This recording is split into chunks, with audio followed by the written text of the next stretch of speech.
আসসালামু আলাইকুম। Kushtia kitchen and food কেয়ারে সবাইকে স্বাগতম। আজকে আমি আপনাদের সামনে একটি নতুন রেসিপি নিয়ে এসেছি। আর দেখতেই পাচ্ছেন রেসিপিটা আসলে অনেক মজাদার এবং টেস্টি। আর এটা হচ্ছে একটি টার্কিস্ট নাস্তা। বিকেলে চায়ের সঙ্গে এই নাস্তাটা অনেক মজা লাগে।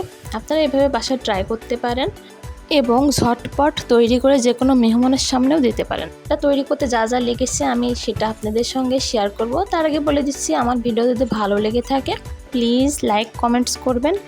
আর আমার চ্যানেলে যদি নতুন হয়ে থাকেন তাহলে সাবস্ক্রাইব করে দেবেন। পাশে থাকা বেল আইকনের উপর ক্লিক করবেন, তাহলে আমার নতুন নতুন ভিডিও আপনাদের কাছে পৌঁছে যাবে। এবার চলুন দেখি এটা তৈরি করতে কি কি লেগেছে। আমি এখানে ময়দা নিয়েছি এবং হালকা একটু গমের আটা নিয়েছি, আর কি পিওর গমের আটা আমি এখানে হালকা একটু নিয়েছি। আপনারা চাইলে নাও নিতে পারেন। নিলাম চিনি স্বাদ মতো আর লবণ। এরপরে এর উপর দিয়ে দিচ্ছি আমি একটু ইস্ট। এবারে শুকনো উপকরণগুলোকে আমি ভালো করে মিশিয়ে নেব। আমি আবারও বলে দিচ্ছি, যদি গমের আটা আপনাদের কাছে না থাকে তাহলে কিন্তু নাও দিতে পারেন, শুধু ময়দা দিয়ে তৈরি করতে পারেন। এখন আমি এখানে দিয়ে দিচ্ছি হালকা কুসুম দুধ। অল্প করে দুধ নেব আর এটাকে আমি ভালো করে মথে নেব হাত দিয়ে। এবার এর ভিতরে আমি দিয়ে দিচ্ছি একটা ডিম কুসুম সহকারে। আমি ভালো করে এটাকে ফেটিয়ে নিচ্ছি, নিয়ে এবার ময়দার ভিতরে দেব। এই যে মাখানো ময়দার ভিতরে দেবো আর ভালো করে এটাকে আবারও মথে নেব। খুব সুন্দর করে একটা ডো তৈরি করে নেব। অল্প করে যদি এটা নরম হয়ে যায় তাহলে কিন্তু আপনারা এর ভিতরে আবার ময়দা অ্যাড করতে পারেন। আর এখন দিয়ে দেব একটু তেল দিয়ে এটাকে আমি আবার একটু মুথে নেব। এখন আমি এর উপরে তেল দিয়ে দিচ্ছি, সয়াবিন তেল দিয়ে এটাকে আমি খুব ভালো করে মুথে নেব।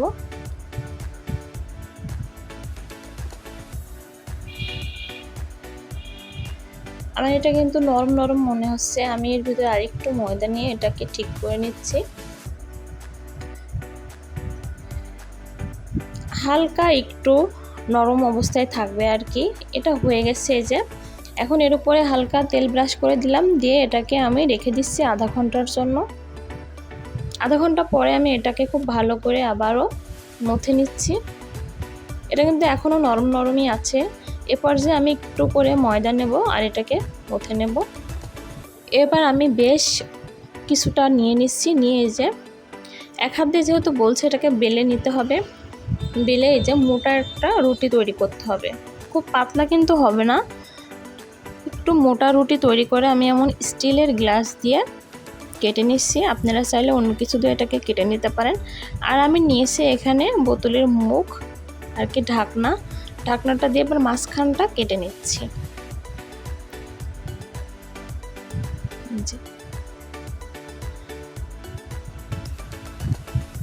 এই যে তৈরি হয়ে গেল। এভাবে সম্পূর্ণ আমি তৈরি করে নিলাম। আপনারা চাইলে এর উপরে একটু তিল ছিটিয়ে দিতে পারেন, আমি দেব না। এবার এটাকে আমি ফ্রাই করে নেব। হালকা আঁচে এটাকে ফ্রাই করতে হবে।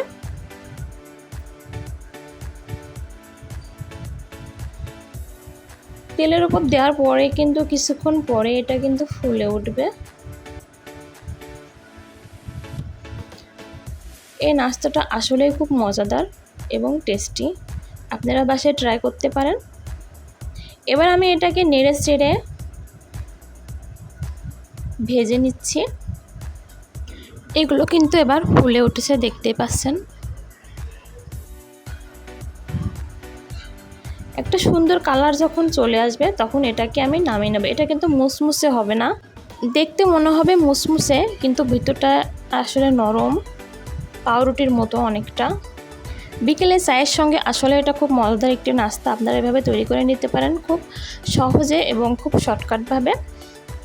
সবাই ভালো থাকবেন, আমার ভিডিওগুলো দেখবেন এবং সবার সঙ্গে শেয়ার করে দেবেন ভিডিওটি।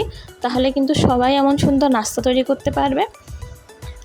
আর আমার চ্যানেলে যদি নতুন হয়ে থাকেন তাহলে সাবস্ক্রাইব করে দেবেন। পাশে থাকা বেল আইকনের উপর ক্লিক করলে পরে নতুন নতুন ভিডিও আপনাদের কাছে পৌঁছে যাবে। আমি একটা এই যে ভেঙে আসলে দেখালাম, এটা দেখতে মনে হচ্ছে খুব মুসমুসে কিন্তু আসলে নরম পাউরুটির মতো। সবাই ভালো থাকবেন। আসসালামু আলাইকুম, আল্লাহ হাফেজ।